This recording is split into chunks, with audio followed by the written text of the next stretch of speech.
Ocean புஸ்தகம் 11:3 ஆனாலும் நான் தங்களை குணமாக்குறவர் என்று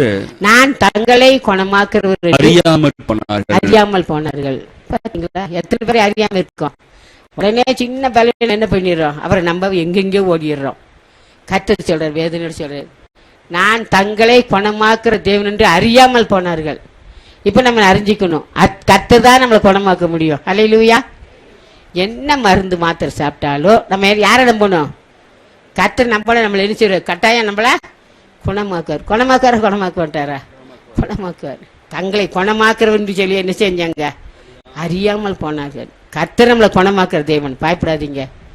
நல்ல வாசிங்க. இன்னொரு கூட நல்ல வாசித்து மனப்பாடமா வச்சுக்கோங்க. அவர் நம்மளை குணமாக்குற தேவன். வாசிங்க. ஆனாலும் நான் தங்களை குணமாக்குறவர் என்று அறியாமல் போனார்கள்.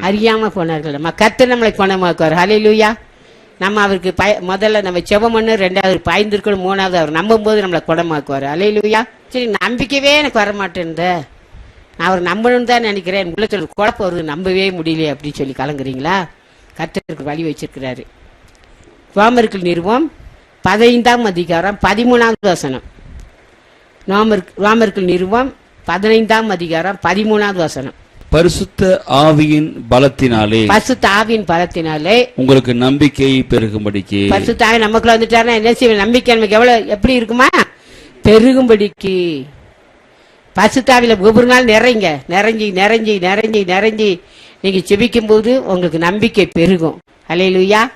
நம்பிக்கை மாத்திர உங்களுக்கு நம்பிக்கை என்ன செய்யும்? பெருகும். பரிசுத்தாவில ஒவ்வொரு நாள் நிறையணும். பரிசுத்தாவில நிரப்புன்னு சொல்லி அது கொஞ்சம் நேரத்தை ஒப்பு கொடுத்து கத்தடி பாத்திரம் செபிக்கும் போது பரிசுத்தாவின் பலத்தில் நமக்கு என்ன பெருகுமா? நம்பிக்கை பெருகும். அல்லேலூயா. நம்பிக்கை வரலன்னு சொன்ன பரிசுத்தாவில ஒவ்வொரு நாள் நிரம்பி சாமுங்க. ஆண்டவரே பரிசுத்தாவில் நிரப்புங்கப்பா என்ன நிரப்புங்கன்னு சொல்லி கேட்கும்போது என்ன செய்ய? நம்பிக்கை உள்ளத்துல பெருகும்.